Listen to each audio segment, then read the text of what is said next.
Hi friends, வாங்க இன்றைக்கி நம்ம ஒரு சூப்பரான ஒரு கொரியன் ட்ராமா, எவர்கிரீன் ட்ராமா பார்த்துடலாம். ஸ்டோரியோட ஒன்லைனர் என்னென்னா, நம்ம ஹீரோ கஷ்டப்படுறப்போ நம்ம ஹீரோயின் விட்டுட்டு போயிடுறாங்க டிவோர்ஸ் பண்ணிவிட்டு. நம்ம ஹீரோ நல்லா இருக்கிறப்போ திரும்பி வராங்களா, அதனால் ரெண்டு பேரும் எப்படி ரிவெஞ்ச் பண்ணிக்கிறாங்க, எப்படிலாம் அடிச்சுக்க போகிறாங்க, திரும்ப அவங்களுக்குள்ள பழைய காதல் எப்படிலாம் உருவாக போகுது, ஜெலஸ் ரொமான்ஸ் அப்படின்னு சொல்லிட்டு எல்லாமே கலந்த கலவையாக தான் இருக்கும். சரி, ட்ராமாக்குள்ளே போகலாம். ஃபர்ஸ்ட் டைம் பார்க்குறீங்கன்னா மறக்காம சேனலை சப்ஸ்கிரைப் பண்ணிவிடுங்க, லைக் பண்ணிவிடுங்க, ஹைப் பண்ணிவிடுங்க. ஹீரோயினோட அம்மா தான் பேசிட்டு இருக்காங்க. இங்க பாருடி, வாழ்க்கையில ஒரு உதவாக்கிற பையனை மட்டும் கல்யாணமே பண்ணிடக்கூடாதுடி, நல்ல ஒரு செட்டிலான பையன், அதுவும் கவர்மெண்ட் ஜாப் இருக்க பையனை தான் கல்யாணம் பண்ணணும் அப்படின்னு சொல்லிட்டு, அங்கே பாரு அந்த பையன் மாதிரி தீயா படித்து வேலை செய்கிறவனை தான் நீ கல்யாணம் பண்ணிக்கணும், உனக்கு புரியுதா அப்படின்ற மாதிரி ஹீரோயின் அம்மா அடுக்கடுக்க அட்வைஸ் பண்ண, நம்ம ஹீரோயின் யாரா அந்த பையன் அப்படின்ற மாதிரி போய் பார்க்குறான். அங்கே நம்ம ஹீரோ தான் தூங்கி விளைஞ்சிட்டு இருக்க. எங்கள் அம்மா கறிக்கு கண்ணு தெரியுதா இல்லையா, இவனை போய் சொல்லிக்கிட்டு இருக்கா அப்படின்ற மாதிரி நினச்சிட்டு நம்ம ஹீரோ லைட்டாக பிடிக்க வர செய்யுது நம்ம ஹீரோயினுக்கு. இப்படியே நம்மளுடைய ஹீரோயினோட அண்ணன் ஏதோ ஒன்று பார்த்துக்கிட்டு இருக்கான். நம்ம ஹீரோயின் என்ன பண்ணுறான்னா, அந்த லேப்டாப்பை போட்டு டப்புன்னு உடைச்சிட்டு, நல்ல வேலை உடஞ்சிருச்சுப்பா அப்படின்னு சொல்லிட்டு அந்த லேப்டாப் எடுத்துகிட்டு போகிறா. இங்கே அண்ணன்காரனுக்கு தெரிஞ்சு தான் உடைச்சா, தெரியாமல் தான் உடைச்சாளா அப்படின்ற மாதிரி இவன் ஒரு பக்கம் கன்ஃபியூஸ் ஆகிட்டு இருக்க. நம்ம ஹீரோயின் வேணும்ட்டே அந்த லேப்டாப்பை உடச்சி கொண்டு போய் நம்ம ஹீரோ கிட்ட கொடுத்து இதை ரிப்பேர் பண்ணி கொடு அப்படின்ற மாதிரி சொல்ல, நம்ம ஹீரோ நான் இதுக்கு ரிப்பேர் பண்ணி கொடுக்கணும் அப்படின்ற மாதிரி கேட்க, இங்கே பாரு உனக்கு ஒரு 10 கூப்பன் தரேன், 10 நாள் எங்களுடைய ரெஸ்டாரண்ட்டில் கொட்டிக்கோ ஃப்ரீயா, அதுக்கு பதிலாக இந்த லேப்டாப்பை கொஞ்சம் ரிப்பேர் பண்ணி கொடுப்பான்னு சொல்ல, நம்ம ஹீரோக்கு இந்த டீலிங் ரொம்ப பிடிச்சிருக்கு, ஓகேன்னு சொல்லிட்டு ரிப்பேர் பண்ணி கொடுத்துட்டு அங்கே ஓசி சோறு நல்லா கொட்டிக்கிறான். நம்ம ஹீரோயின் பயங்கரமாக கவனிக்கிறான், முட்டையெல்லாம் வச்சு கண்ணு வேற அடிக்கிறா. இப்படி அவங்களுக்குள்ள ஒரு நெருக்கம் ஏற்படுது. பட் அது காதலாக இன்னும் சொல்லலை. நம்ம ஹீரோ கவர்மெண்ட் எக்ஸாம் எழுதுறான், அதில் நம்ம ஹீரோ பாஸ் ஆகிடுறான் வேற. ரெண்டு பேரும் ஹக் பண்ணிக்கிறாங்க, அந்த இடத்துல அவங்க காதலும் சொல்லிக்கிறாங்க. அப்படியே ரெண்டு பேருக்கும் கல்யாணமும் ஆகுது. நம்ம ஹீரோயினுக்கு ஒரு ட்ரீம் ஹவுஸ் கட்டணும்னு ஆசை. அதை நம்ம ஹீரோ ஆர்கிடெக்ட் பண்ணி வச்சிருக்காப்புல. இதே மாதிரி ஒரு வீடு கட்டி நம்ம சந்தோஷமாக வாழணும் அப்படின்னு சொல்லிட்டு இருக்கப்போ, இப்படியே ரெண்டு பேரும் ரொம்ப ஹாப்பியாக வாழ்கிறாங்க. அப்படியே ரெண்டு பேரும் மாற்றி மாற்றி தாங்கிக்கிறது. நம்ம ஹீரோ சாப்பிடாம போனால் கூட நம்ம ஹீரோயின் தாங்க முடியாமல் போய் அவனுக்கு ஊட்டி விட்டு தான் அனுப்புகிறா. அந்த அளவுக்கு எங்கள் ரொமான்டிக்காகவும் ரொம்ப அண்டர்ஸ்டாண்டிங்காகவும் எங்கள் லைஃப் போயிட்டு இருக்குது. இப்படியே அவங்க கல்யாணம் ஆகி 3 மாதம் ஆகுது. அதுக்கு கேக் வெட்ட போகிறாங்க. இப்படியே நம்ம ஹீரோயின் பேசிகிட்டு இருக்கப்போ நம்ம ஹீரோ கேட்குறான், இப்போ நீ என்கிட்ட என்னோட சந்தோஷமாக இருக்கிற மாதிரி வாழ்க்கை ஃபுல்லாக என் கூட சந்தோஷமாக இருப்பியான்னு சொல்லி கேட்டால், ஆமாடா மடப்பையில் என்னடா பேசுகிற அப்படின்ற மாதிரி இவ கேட்க, இல்லை நான் என்னோடய கவர்மெண்ட் ஜாப்பை விட்டுட்டு நான் பிஸ்னஸ் பண்ண போகிறேன் அப்படின்ற மாதிரி சொல்ல, இங்கே ஹீரோயினுக்கு தூக்கி வாரி போடுது. அடப்பாவி, என்னடா பண்ணி வச்சிருக்க அப்படின்ற மாதிரி. இது மாதிரி நீ எனக்கு சப்போர்ட் பண்ணுவல்ல அப்படின்னு சொல்லி கேட்க, இதுக்கு மேலே என்ன சொல்லி தொலைய முடியும், வேலையை வேற விட்டுட்டானேன்னு சொல்லிட்டு சரின்ற மாதிரி ஒத்துக்கிறா. நம்ம ஹீரோ ஒரு வேலைக்கும் போகலை. நம்ம ஹீரோயின் தான் பாவம் ரெஸ்டாரண்ட்டில் வேலை செய்கிறா, ஆஃபீஸில் இன்டர்னாக வேலை செய்கிறா, இப்படியே வேலை பார்த்துட்டு இருக்காளா. ஒரு நாள் நம்ம ஹீரோ ரொம்ப நாள் கழிச்சு வீட்டுக்கு வரான். ஆஃபீஸ்லேயே கிடப்பான் போல இருக்கு. எனக்கு கால் பண்ணிவிட்டு, என்ன வீட்டோட லாக்கை ஓப்பன் பண்ண முடியல அப்படின்னு சொல்கிறப்போ, வீட்டுக்கு ரெண்ட்டு கொடுத்தா தானே, அதனால தான் நான் பாஸ்வேர்டை மாற்றிட்டேன், வீட்டை விட்டு அடித்து துரத்திடுவாங்கன்னு சொல்லிட்டு அப்படின்னு சொல்லிட்டு ஆஃபீஸில் போய் தங்கிக்கொன்ற மாதிரி நம்ம ஹீரோ அனுப்பி வைக்க, நம்ம ஹீரோயின் ரோட்டுக்கடையில் வேலை செய்கிற அளவுக்கு ரொம்ப நிலைமை ரொம்ப மோசமாக போக, இப்படியே தன்னோட நிலைமையை நினச்சி வாழுகிறா. அவளுக்கு பொறுத்த அளவுக்கு ஒரு செட்டிலான ஒரு ஃபேமிலியில் நிம்மதியாக வாழணும்னு மட்டும்தான் அவளுக்கு ஒரு எண்ணம். ஃப்ரெண்டுக்காரியால் தாங்க முடியல ஹீரோயின் இப்படி இருக்கிறத. நம்ம ஹீரோ கிட்ட கொஞ்சம் பணம் கொடுத்து முதல்ல வீட்டுக்கு ரெண்ட்டை கொடுத்து அவளை முதல்ல கூட்டிகிட்டு போவ, ரொம்ப வருத்தப்படுறான்னு சொல்கிறப்போ, கடைசியில் என் ஃப்ரெண்டு கிட்ட கை நீட்டி வாங்குற அளவுக்கு வந்தாச்சில்லன்னு சொல்லிட்டு நம்ம ஹீரோ கிட்ட சுத்தமாக பேசுறது இல்லை. அப்படியே மாதக்கணக்காகுது. கடைசியாக அவங்க டிவோர்ஸும் பண்ணுறாங்க ஒரு 6 மாதம் கழிச்சு. வருஷத்துக்கு அப்புறம் தான் காமிக்கிறாங்க. நம்ம ஹீரோயின் ஒரு ட்ரெஸ் ஷாப்பில் வேலை செய்கிறாங்க. அப்போ அங்கே இருக்க அந்த சிஇஓ கூப்பிட்றாங்க, இங்கே வாமான்னு சொல்லிட்டு ஒரு மீடியாக்காரவங்களை இன்ட்ரடியூஸ் பண்ணுறாங்க. இவன் டிவோர்ஸ் ஆகிருக்கான்னு சொல்கிறப்போ, சரிம்மா எங்களுடைய கம்பெனியில் இது மாதிரி எங்கள் வீட்டு மாப்பிள்ளை மாதிரி ஒரு ஷோ நடத்துகிறோம், அதில் நீ கலந்துக்கிறியான்ற மாதிரி கேட்க, ஹீரோயின் யோசிக்கிறேன் அப்படின்ற மாதிரி சொல்கிறா. இப்போ நம்ம ஹீரோயினோட ஃப்ரெண்டு கூப்பிட்ருப்பா. இவ பேர் சீன் ஃப்ரெண்டுன்னு வச்சுக்கலாம். இவன் நம்ம ஹீரோயினை வெறுப்பேற்றிட்டு இருக்கா. உன் ஹஸ்பண்டை நீ டிவோர்ஸ் பண்ணுறதுக்கு முன்னாடி யோசிச்சுட்டு டிவோர்ஸ் பண்ணியிருக்கணும், அவன் இப்போ எவ்வளோ பெரிய ஆளாக இருக்கான் தெரியுமா அப்படின்ற மாதிரி சொல்லிட்டு ஒரு மேகசீனை கொடுக்குறா. அதில் நம்ம ஹீரோவை பார்த்தா மிகப்பெரிய ஒரு பிஸ்னஸ் மேனாக வந்திருக்கான். பக்கமாக எழுதுகிற அளவுக்கு ஒரு பெரிய ஆள் ஆகிட்டான். ஹீரோயினுக்கு என்னடா இவன் இவ்வளோ பெரிய ஆள் ஆகிட்டான்னு சொல்லிட்டு தலையை சுற்றி போகுது. இப்போ நம்ம ஹீரோவை தான் இன்டர்வியூலாம் எடுக்கிறாங்க. இப்போ நம்ம ஹீரோ ஒரு கம்பெனியோட சிஇஓ. ஆனால் அதுக்கு ஒரு சேர்மேன் வந்து வேற ஆள். அவங்களுக்கு கீழே ஜஸ்ட்டு ஒரு எம்ப்ளாயி மாதிரி தான் நம்ம ஹீரோ வேலை செய்கிறான். இப்படியே வந்து நம்ம ஹீரோவை இன்டர்வியூ பண்ணுறப்போ, நீங்கள் ஒரு கீழேருந்து ஒரு மேலே வந்த பர்சன், நீங்கள் வந்து உங்கள் வாழ்க்கையில் பட்ட கஷ்டத்தை ஏதாவது சொல்லுங்கள் அப்படின்னு சொல்கிறப்போ, நம்ம ஹீரோயின் என்ன பண்ணியிருப்பாங்கன்னா, நம்ம ஹீரோ காசு கொடுக்காத ஒரே காரணத்துக்காக சாப்பாடு கூட எடுத்துகிட்டு போயிருப்பாங்க கொடுக்காம. இப்போ அதெல்லாம் நம்ம ஹீரோ நினச்சி செம்ம டென்ஷன் ஆகிட்டு இருக்கான். இது எப்படி வெளியே சொல்கிறது அப்படின்ற மாதிரி. சரி நிறைய விஷயம் இருக்குது, ஸோ டைம் வரப்போ சொல்கிறேன் அப்படின்ற மாதிரி இவன் சொல்ல, இப்போ தான் ஒரு விஷயத்தை காட்டுறாங்க. இவங்க 2 பேருக்கு டிவோர்ஸ் ஆகிறப்போ நம்ம ஹீரோ சொல்லுவான், லாஸ்ட்டாக வந்து நான் கேட்குறேன், நம்ம எதுக்கு டிவோர்ஸ் பண்ணிக்கணும், வேணாம் நம்ம வந்து ஒன்றாவே வாழலாம்னு சொல்கிறப்போ, உன்னை கல்யாணம் பண்ணதே ஒரு வேஸ்ட்டு, நான் நிம்மதியாக வாழணும்னு சொல்லி நினச்சேன், உனக்கு கவர்மெண்ட் ஜாப் இருக்குன்னு சொல்லி தான் உனக்கு கல்யாணம் பண்ணேன், இப்போ பாரு நீ எந்த நிலைமையில் இருக்க, என்னையும் நீ ரொம்பவே கஷ்டப்படுத்துகிற, உனக்கும் என்னால் சேர்த்து சோறு போட முடியாதுன்னு சொல்லிட்டு டிவோர்ஸ் பண்ணி விட்டுருப்பாங்க. ஹீரோயின் ஒரு பார்ல செம்ம டென்ஷனாக உட்காந்துருக்கா. ஏன்னா நம்ம ஹீரோ பிஸ்னஸ் பண்ணுறப்போ நிறைய கடன் வாங்கியிருப்பான். டிவோர்ஸ்க்கு அப்புறம் கூட நம்ம ஹீரோயின் தான் உயிரை கொடுத்து வேலை செஞ்சு அந்த கடன் எல்லாம் அடைச்சிருப்பா. இப்போ பாரு நல்லா தானே இருக்கா, நான் சொன்ன ஐடியா வச்சு தான் அவன் மேலே வந்திருக்கான். ஆக்சுவலி நம்ம ஹீரோயின் வந்து ஒரு கால் சென்டரில் வேலை செஞ்சுருப்பா. அப்போ ஒவ்வொருத்தவங்களுக்கும் வந்து எஸ்எம்எஸ் அனுப்ப சொல்லியிருப்பாங்க. அப்போல்லாம் மெசேஜ் அனுப்பினா காசு பிடிப்பாங்கல்ல, அது மாதிரி நம்ம ஹீரோயின் காசை பயங்கரமாக பிடிச்சிருப்பாங்க. நம்ம ஹீரோயின் தான் சொல்லியிருப்பான், நீ என்னென்னமோ பிஸ்னஸ் பண்ணணும்னு சொல்லி நினைக்கிறேன், முதல்ல ஃப்ரீ மெசேஜ் ஒன்று பண்ணுன்னு சொல்லியிருப்பா. அந்த ஃப்ரீ மெசேஜ் வச்சு தான் இன்றைக்கி நம்ம ஹீரோ பெரிய ஆளாக இருக்கான். இப்படி ஹீரோயின் வந்து நானும் நல்லா இருக்கணும்னு சொல்லிட்டு அவங்க என்ன பண்ணுறாங்கன்னா, இந்த எங்கள் வீட்டு மாப்பிள்ளை மாதிரி ஒரு ஷோவில் போய் கலந்துக்கிறாங்க. அதில் வின் பண்ணுறவங்க வந்து டேட்டிங் பண்ணணும், அந்த மாதிரி ஒரு ஷோ தான். இவங்க என்ன பண்ணுறாங்கன்னா, இவங்க ஜெயிச்சிடுறாங்க. இவங்க வந்து ஒரு டாக்டரை வந்து டேட்டிங் பண்ணுற மாதிரி காமிக்கிறாங்க. அதில் வந்து அந்த டாக்டருக்கும் அவளுக்கு ரொம்ப க்ளோஸாக ஆகிற மாதிரி காமிக்கிறாங்க. அந்த டாக்டருக்கும் வந்து நம்ம ஹீரோயினை ரொம்ப பிடிச்சிருக்கு. டிவியில் எபிசோடாக டெலிகாஸ்ட் பண்ணிகிட்டு இருக்காங்க. நம்ம ஹீரோயின் வந்து அந்த டாக்டரோட பேச்சப் ஆயிடலான்னு சொல்லிட்டு ஒரு ட்ரிங்க்ஸை வாங்கிட்டு 2 பேரும் டேட்டிங் மாதிரி கிளம்பி போகிறாங்க. அப்போ கூட அந்த டாக்டர் நல்லா சிரித்து பேசுகிறான். ஹீரோயின் இப்போயாவது நம்ம லைஃப் செட்டில் ஆக போகுதுன்னு நினச்சிட்டு இருக்கான். அங்கே போய் பார்த்தா எக்ஸ்ட்ரா ஒரு பொண்ணு ஒரு சொட்டை பையிலும் உட்காந்துட்டு இருக்க. அந்த வழக்க மண்டக்காரன் நம்ம ஹீரோயின் கிட்ட ஒரு மாதிரியாக பேசுகிறான். அவளுக்கு ஒரு மாதிரியாக இருக்குது, என்னடா இவன் இப்பெல்லாம் தப்பாக பேசிக்கிட்டு இருக்கான்னு சொல்லிட்டு. இதெல்லாம் பார்த்தா ஹீரோயினுக்கு ஏதோ சரிப்படலை அப்படின்னு நினச்சிட்டு இருக்க.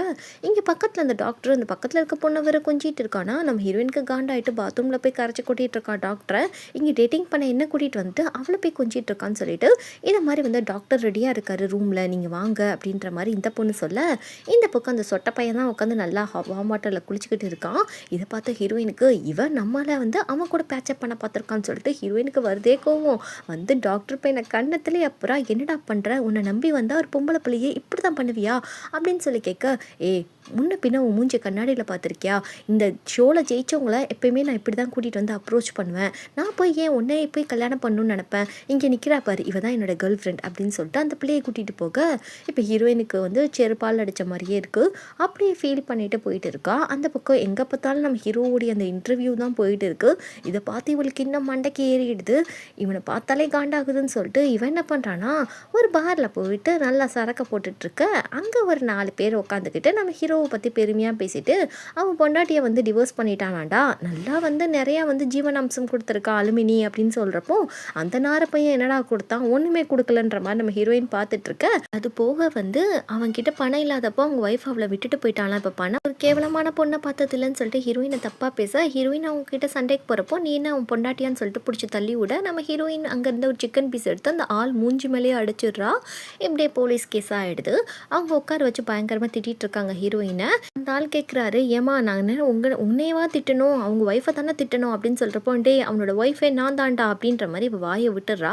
இங்கே போலீஸை அவங்க யாரும் நம்ப மாட்டேக்காங்க. நீ இப்படிலாம் சொன்னால் நாங்கள் நம்புவோமா, பேர் வந்து ஜுவி, அந்த ஜுவியை வேணால் வர சொல்லுங்கள், அப்போ வேணால் நம்பலாம் அப்படின்ற மாதிரி சொல்ல, இப்போ ஹீரோயின் ஃப்ரெண்டுக்கு வர வழியே தெரியல. நம்ம ஹீரோவுடைய அந்த பழைய நம்பர் ஹீரோயின்ட்ட வாங்கிட்டு போயிட்டு கால் பண்ணுறப்போ, ஹீரோவும் அந்த நம்பரை வச்சுருப்பான் போல இருக்கு. அவனும் அட்டன் பண்ணி பேசுகிறப்போ, இந்த மாதிரி ஹீரோயினுக்கு இப்படி ப்ராப்ளம் சொல்கிறப்போ, அப்படி ஒரு பொண்ணு எனக்கு தெரியாதுன்ற மாதிரி ஃபோனை கட் பண்ணுறான். ஹீரோயினை தூக்கி பிடிச்சி ஜெயிலில் போட்டுடுறாங்க. கொஞ்ச நேரம் கழிச்சு நம்ம ஹீரோ அந்த இடத்துக்கு வரா. மாசா எல்லாருமே பார்த்து நம்ம ஹீரோவை வியந்து போகிறாங்க. ஆனால் நம்ம ஹீரோயினை பார்க்குறப்போ அவள் ஒரு கோலமாக பேய் கோலத்தில் உட்காந்துருக்கா. இந்த அளவுக்கு ஒரு மோசமான நிலைமைக்கு வந்துட்டியான்ற மாதிரி நம்ம ஹீரோ பார்க்க, வாங்கினவன் சொல்கிறான், நீ எப்படி தான் அவ கூட வாழ்ந்தியோ, என்னையவே இந்த அடி அடிக்கிறாளே, பாஸ்ட்டில் உன்னை என்னென்ன அடி அடிச்சிருப்பா, அதுக்கு தான் நீ இவ்வளோ டிவோர்ஸ் பண்ணியிருக்க, இப்படிப்பட்ட பொண்ணு கூட யார் வாழ்வா அப்படின்ற மாதிரி சொல்லிட்டு போகிறான்.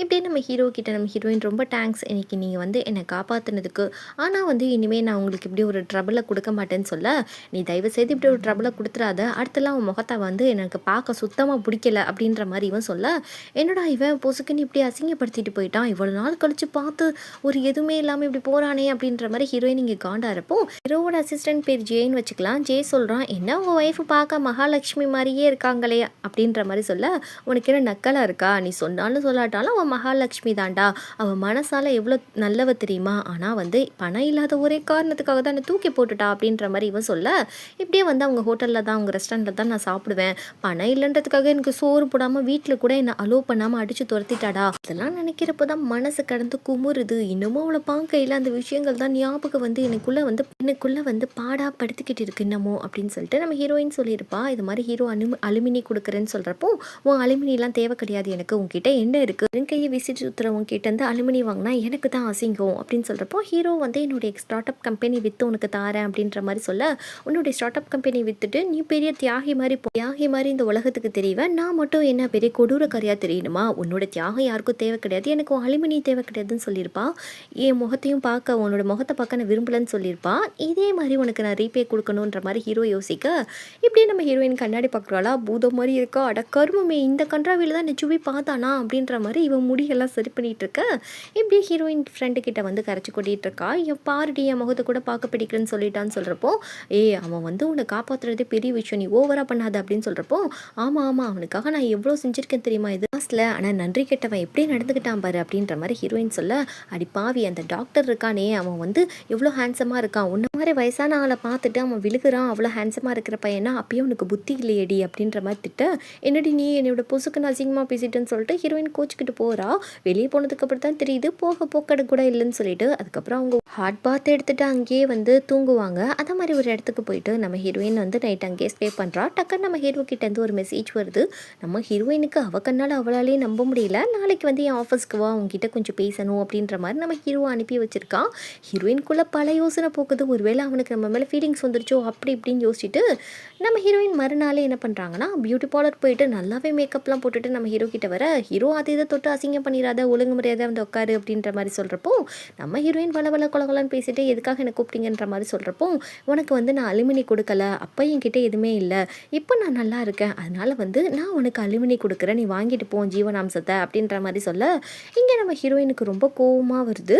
அப்படியே வந்து அது ஒரு அக்ரிமெண்ட் பேப்பர் வேறு வைக்கிறான். இதை மாதிரி வந்து அலுமினி வாங்கினதுக்கப்புறம் என்னை வந்து பிளாக்மெயில் பண்ணுறதோ, திரும்ப அலுமினி கொடுன்னு சொல்கிறதோ, என்னை டிஸ்டர்ப் பண்ணுறதோ, என்னோட இமேஜை கெடுக்கிறதோ, இதை மாதிரி வந்து வேலையெல்லாம் வச்சுக்க கூடாதுன்னு சொல்லிட்டு அந்த அக்ரிமெண்ட்டில் எழுதியிருப்பான்.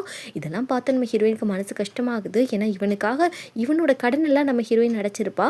இப்படி வந்து இவன் பேசுகிறப்ப எப்படி இருக்கும், நம்ம ஹீரோயினுக்கு அப்படியே மண்டைக்கு ஏறிடுது. என்னடா நீ கொடுக்குற இந்த பிச்சை காசுக்காக நான் வந்தேன்னு சொல்லிட்டு நினச்சியா, நான் அதுக்காகலாம் ஒன்றும் வரலை, நேற்று எனக்கு ஹெல்ப் பண்ணியே, உன்னை பார்த்து ஒரு தேங்க்யூ சொல்லலான்னு சொல்லிட்டு தான் வந்தேன், கேவலம் இந்த பணத்துக்காக தான் நான் வந்தேன்னு சொல்லிட்டு நீ நினச்சியா, உன் பணத்தை நீயே வச்சுக்கோன்னு சொல்லிட்டு அந்த பணத்தை கிழிச்சு ஹீரோ மூஞ்சில தூக்கி போட்டுட்டு, நம்ம ஹீரோயின் நினைக்கிறா உன்ன மாதிரி ஒரு செல்ஃபிஷான ஆளை, கன்னிங்கான ஆளை நான் பார்த்ததே கிடையாது இந்த உலகத்தில் அப்படின்ற மாதிரி சொல்லிட்டு, எனக்கு தேவை இது கிடையாது வேற அப்படின்ற மாதிரி சொல்கிறா. என்னென்னா நம்ம ஹீரோயினுக்கு ஒரு தேங்க்ஸ் அண்ட் சாரி அவ்வளோதான் நம்ம ஹீரோயினுக்கு தேவை. இதெல்லாம் வந்து தான் ஃப்ரெண்டு கிட்ட சொல்லி இப்படியே நான் அசிங்கப்படுத்திட்டாண்டி, அவனுக்காக நான் இவ்வளோலாம் கடன் அடைச்சேன் கல்யாணத்துக்கு அப்புறம் கூட அப்படின்ற மாதிரி ஃபீல் பண்ணேன். இப்படி இங்கே ஐயானுன்ற ஒரு பையனை காமிக்கிறாங்க. இந்த பையன் அப்ராட்லேருந்து வந்திருக்கான். நம்ம ஹீரோவுடைய அந்த சேர்மனுடைய பையன் தான் இவன். உங்கள் அக்காவை பார்க்க போகிறேன்னு சொல்லிட்டு இவன் ஓடி போகிறான். இப்படியே வந்து நம்ம ஐயானை காமிக்கிறாங்க. இந்த பக்கம் நம்ம ஹீரோயின் வேலை செய்கிறா இல்லையா, அவங்களுடைய ஷாப்பில் வந்து ஒரு லேடி வந்து வாங்கின ட்ரெஸ்ஸஸ் எல்லாம் திருப்பி கொடுத்துட்டு, இதெல்லாம் எங்களுக்கு வேண்டாம், இந்த மாதிரி வந்து ஹீரோயின் எங்கே இருக்கான்னு சொல்லி கேட்டுட்டு நம்ம ஹீரோயின் கண்ணத்திலே ஒன்று வச்சுட்டு ஒரு ஃபோட்டோஸ் எல்லாம் தூக்கி போடுறாங்க.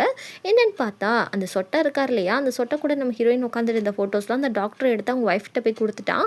இப்படியே நம்ம ஹீரோயின் பார்த்துட்டு, ஐயோ இதெல்லாம் வந்து இப்படி நடந்துருச்சா, நான் சொல்கிறது கேளுங்க, இதுக்கும் எனக்கும் சம்மந்தம் கிடையாது அப்படின்ற மாதிரி பேச வரா. அந்த லேடி கேட்குற மாதிரியே இல்லை. அதுக்கப்புறம் என்ன, நம்ம ஹீரோயினோட சீட்டை கிழிச்சு வீட்டுக்கு அனுப்பி வச்சிடுறாங்க. அவளும் என்னடா வாழ்க்கை இப்படிலாம் போகுதேன்னு ரொம்ப சோகமாக போகிறப்போ அந்த ஷால் ஒன்று தொங்கிட்டு இருக்கு. அந்த ஷாலையும் அவங்க எடுத்துக்கிறாங்க. இங்கே ஐயானுக்கு அப்பா செருப்படி அடிச்சிட்டு இருக்காரு. என்னன்னு பார்த்தா சிக்னலில் ஓடி இருப்பான் இல்லையா, அதனால பயங்கரமான அடி. இவங்க தான் ஐயானோட அக்கா ஜின். இப்போ வந்து ஜின் வந்து தம்பியை கூட்டிகிட்டு போய் பேசிகிட்டு இருக்காங்க.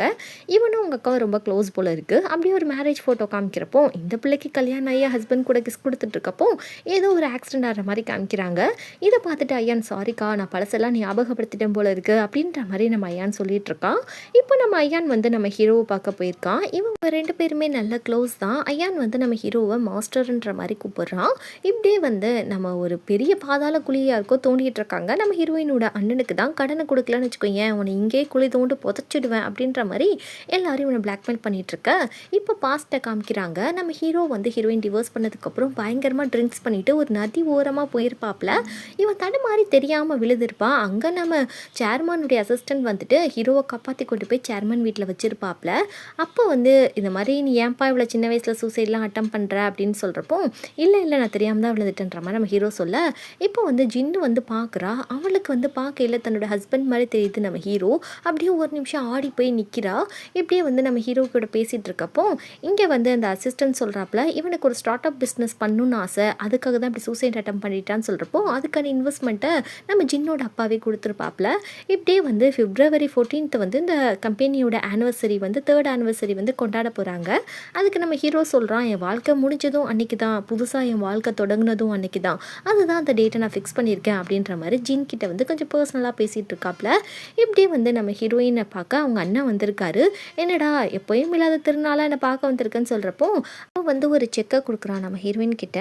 நம்ம ஹீரோயினுக்கு ஒன்றுமே புரியல, என்னடா இது செக்கு, இவ்வளோ லட்சக்கணக்கில் பணம் இருக்கே அப்படின்ற மாதிரி சொல்கிறப்போ, என்னடா அண்ணா எங்கேயாவது திருடிட்டு வந்துட்டியா அப்படின்ற மாதிரி இவ கேட்க, இல்லை உன்னுடைய எக்ஸ் ஹஸ்பண்ட் வந்து உனக்கு வந்து அலுமினி கொடுக்கணும்னு சொன்னால் அதை தான் நான் வாங்கிட்டு வந்து உங்ககிட்ட கொடுத்துருக்கேன்னு சொல்கிறப்போ நம்ம ஹீரோயின் ஒரு குப்பை ஓரமாக கூட்டிகிட்டு போயிட்டு, டே உண்மையை சொல்கிறான், அவன் எவ்வளோ கொடுத்தான் உனக்கு அப்படின்ற மாதிரி கேட்குறப்போ இவன் சொல்லிடுறான், இல்லை அவன் கிட்டத்தட்ட எனக்கு வந்து 3 மில்லியனுக்கு மேலே உனக்கு கொடுக்க சொன்னான் அப்படின்னு சொல்கிறப்போ, இதில் லட்சக்கணக்கில் தான்டா இருக்குது, அவ்வளோ பணத்தை நீ என்னடா பண்ணுன அப்படின்னு சொல்லி கேட்டால், இல்லைம்மா நேற்று என்னை குழி தோண்டு புதைச்சிட்டாங்க, குடிக்கலன்னா நான் சாப்பிடுச்சிருவேன்னு சொன்னாங்க அவன்ப்பா, அதனால உன் அலுமினி பணத்தை கொடுத்து தான் நான் இன்றைக்கி உயிரோடு இருக்கிறேன்னு சொல்கிறப்போ, அடப்பாவி மண்ணை வாரி என் தலையில் போட்டுட்டியேடா, அவன்கிட்ட நேற்று தானடா அலுமினி வேணான்னு சொல்லிட்டு வந்தேன், இப்போ நீ அலுமினி வாங்கிட்டு வந்திருக்கே, எனக்கு எவ்வளோ கேவலமாக நினைப்பான், அட்லீஸ்ட் பணத்துக்காக தான் அவன் பின்னாடி வந்தேன்னு சொல்லிட்டு நான் அசிங்கமாக நினைப்பான்டா, உங்களால் எனக்கு ஒரு லாபமும் இல்லைடா, டிவோர்ஸ் ஆனதுக்கப்புறம் கூட நான் தனியாக தானடா வாழ்ந்தேன், உங்களை எந்த டிஸ்டர்பும் பண்ணலையே, இப்படி பண்ணிட்டியேடா, என்னன்னு சொல்லவே எனக்கு அசிங்கமாக இருக்குது அப்படின்னு சொல்லிட்டு நம்ம ஹீரோவை நோக்கி இப்போ போக ஆரம்பிக்கிறா. ஹீரோ கிட்ட ஒரு காலும் பண்ணுறா. அங்கே வந்து இந்த ஆனிவர்சரி வந்து February 14th மாதிரி மென்ஷன் பண்ணியிருக்கு. அதெல்லாம் நம்ம ஹீரோயின் பார்த்துட்டு நம்ம ஹீரோவுக்கு கால் பண்ணுறப்போ நம்ம ஹீரோவே வராப்பில். நம்ம ஹீரோயின் வந்து இது மாதிரி எதுக்காக அலுமினி எங்கள் அண்ணன்ட்ட கொடுத்தேன்னு சொல்லி கேட்குறப்போ, இல்லைம்மா நீ வாங்க கூச்சப்படுறியோ என்னமோன்னு சொல்லிட்டு அவங்க அண்ணன்ட்ட கொடுத்தேன், அதான் கொடுத்துட்டேன்ல, இனிமேல் என் பிரச்சனைகள் தலையிடவே கூடாது, என் பக்கம் கூட நீ வரக்கூடாது அப்படின்ற மாதிரி ஸ்ட்ரிக்டாக சொல்ல, சரி உன்னோட அலுமினியை நான் வந்து அக்செப்ட் பண்ணிக்கிறேன், எதுக்காக உன் கம்பெனியோட ஆனிவர்சரியை நீ வந்து February 14th சொல்லிட்டு நீ வச்சிருக்க அப்படின்ற மாதிரி ஹீரோயின் கேட்க, நம்ம ஹீரோ சொல்கிறான், நீ என்ன நினச்சிட்டு இருக்க, அன்னைக்கு தான் வந்து நீ டிவோர்ஸ் பண்ண, அன்னைக்கு தான் என் லைஃபு புதுசாக ஸ்டார்ட் ஆச்சு, ஒன்று நினச்சி ஒன்று நான் வைக்கல, அன்னைக்கு தான் வந்து எனக்கு இது கிடைச்சாங்க, ஸ்பான்சர் கிடைச்சாங்கன்னு சொல்கிறப்போ, டிவோர்ஸ் பண்ணுறதுக்கு முன்னாடி என்கிட்ட சொல்லியிருக்கலாம் இல்லையா உனக்கு ஸ்பான்சர் கிடைச்சிட்டாங்க அப்படின்ற மாதிரி ஹீரோயின் கேட்க, நீ தானே சொன்ன நீ வந்து ஒரு லூசர், உன்கிட்ட வந்து நான் திரும்ப வரமாட்டேன், என்னை வந்து அலுமினி கொடுக்குற சாக்கில் வந்து பார்க்காதன்னு சொன்னல, அதுக்கு தான் நான் அவனை கைவிட்டுட்டேன் அப்படின்னு சொல்லிட்டு இவன் கெத்தாக போகிறான். இங்கே ஹீரோயினுக்கு அவ்வளோ கோவம் வருது, அப்படின்னா எல்லாமே தெரிஞ்சு தானே நீ என்னை கைவிட்டுருக்க, நான் உன்னை சும்மா விட மாட்டேன்டா, உன்னை கண்டிப்பாக ரீவெஞ்ச் பண்ணுவேன் அப்படின்னு நினைக்கிறா. இப்படி இந்த எபிசோட் முடியுது. அடுத்த எபிசோடில் நம்ம ஹீரோயின் 2 பேரும் மாற்றி ரீவெஞ்ச் பண்ணிக்கிடுவாங்க. அதெல்லாம் நெக்ஸ்ட் எபிசோடில் பார்க்கலாம்.